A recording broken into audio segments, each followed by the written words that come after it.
வணக்கம் மேம். எலும்ப ஆரோக்கியமா வச்சுக்கிறதுக்கு நம்ம என்னென்ன பண்ணலாம் மேம்? எலும்பு ஆரோக்கியமா இருக்கணும்னா, இவ்ளோ பேரும் சேர்ந்து வேலை பார்த்தா மட்டும் தான் எலும்பு ஆரோக்கியமா இருக்கும். யாரெல்லாம்? முக்கியமா ஹார்ட், பிரெயின். நம்ம ஃபர்ஸ்ட் இடத்துல இருக்கிறது நம்மளோட பிரெயின். அது ஆர்டர் குடுக்கணும். அடுத்து நம்ம கல்லீரல்ல இருந்து நம்ம ஈஸ்ட்ரோஜன் அப்படிங்கிறது நம்ம கர்ப்பப்பையில இருந்து வருதுன்னு சொல்லிட்டேன். கருமுட்டையில இருந்து வருதுன்னு சொன்னேன். பிரெயின்ல இருந்து வருதுன்னு சொன்னேன். அப்போ 2 பேரும் சேர்ந்து வேலை பார்த்தா தான் நம்ம எலும்புக்கு தேவையான சக்தி கிடைக்குது. அடுத்தது நம்ம கிட்னியும் வேலை பார்க்கணும். கிட்னி கரெக்டா எல்லா கழிவுகளையும் ஃபில்டர் பண்ணணும். ஒருவேளை கிட்னி பாதி தான் ஃபில்டர் பண்ணுது, மிச்சத்தை திருப்பியும் ரத்தத்திலேயே ஓட வைக்குது, சுழல வைக்குதுன்னா அது எல்லாம் மறுபடியும் நம்ம எலும்புக்கு போகும். தேவையில்லாத உள்ள விஷயத்தை கிட்னி ஃபில்டர் பண்ணல.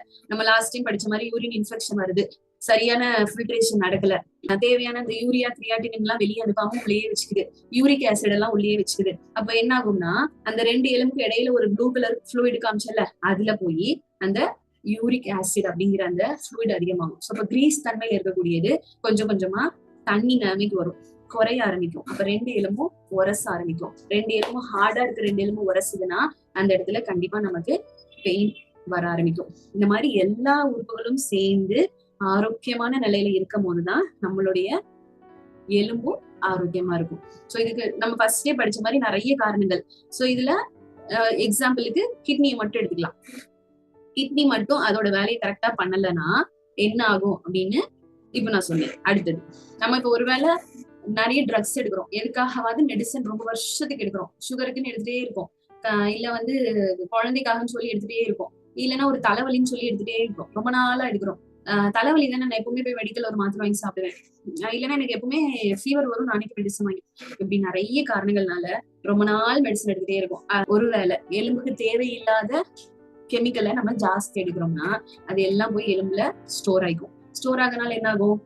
எலும்பு செய்யக்கூடிய அந்த அனாட்டமி பாதிக்கப்படும். ஒண்ணு. ரெண்டாவது அதோடைய பிசியாலஜி, நம்ம அதோட ஃபங்க்ஷன் என்னன்னு படிச்சோம், அது பேர் பிசியாலஜி, அது பாதிக்கப்படும். ஸோ இந்த மாதிரி நிறைய ரீசன்ஸ்னால பாதிக்கப்பட்டுட்டே இருக்கு. அடுத்து வயிறு எடுத்துப்போம். வயிறுல என்னன்னா நம்ம சாப்பிடுறோம், நான் நல்லா தான் சாப்பிடுறேன், ஹெல்த்தியா தான் சாப்பிடுறேன், தினமும் ஒரு வாரத்துல 2 நாள் பீஸா சாப்பிடுவேன், ஒரு வாரத்துல 3 நாள் பர்கர் சாப்பிடுவேன், கண்டிப்பா ஒரு 15 நாளைக்கு ஒரு வாட்டி புரோட்டா சாப்பிடுவேன். இப்படி நிறைய அன்வான்டான ஃபுட்டை நம்ம எடுத்துக்க என்ன ஆகும்னா நமக்கே தெரியும் இது அன்ஹெல்தி தான் தெரியும்.